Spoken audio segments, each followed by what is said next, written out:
குழந்தையும் தெய்வமும். அந்த குழந்தை ஒரு பாட்டு ஒன்று பாடுவதில்ல, அதுதான் அந்த படத்துக்கு கீ சாங்.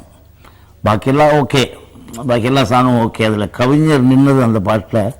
அது ஒரு குழந்தை தன்னுடைய தாயையும் தகப்பனையும் சேர்த்து வைக்கிறதுக்கு எப்படி அதை கொண்டு வரணுங்கிற மாதிரி ஒரு கருத்துக்களை சொல்லி, அந்த குழந்தை என்ன சொல்ல முடியுமோ, கோழி ஒரு கூட்டிலே சேவல் ஒரு கூட்டிலேன்னு ஆரம்பித்த அந்த பாட்டை இன்ச்சு பை இன்ச்சு லேடிஸ்லேருந்து அந்த படம் பார்க்குறவங்களாம் நான் பார்த்துருக்கேன், தேட்டரில் போய் கண்ணால் அழுதாங்க. பிகாஸ் ஆஃப் அந்த குழந்தை அந்த குட்டி பப்பனி தான் பண்ணியிருக்கப்போ ரொம்ப அற்புதமாக பண்ணியிருந்தார்.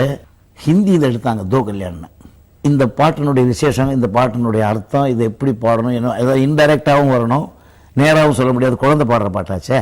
ஸோ இது எனக்கு தயவுசெய்து இந்த பாட்டை மட்டும் நீங்கள் அப்படியே டிரான்ஸ்லேட் பண்ணினீங்கனாக்கா நல்லாயிருக்கும்னு சொல்லி அதை தமிழில் என்ன எப்படி வந்திருக்கு அதை ஹிந்தியில் டிரான்ஸ்லேட் பண்ணி அந்த பாட்டை அப்படியே க்ளீனாக ஒரு வார்த்தை கூட மாறாமல் கவிஞர் என்ன எழுதினாரோ அதை அப்படியே டிரான்ஸ்லேட் பண்ணார். அந்த படம் ரிலீஸ் ஆன அன்னைக்கு தியேட்டர்லேயே இந்த பாட்டில் ஸ்டேஜில் காசாக விடுவோமா.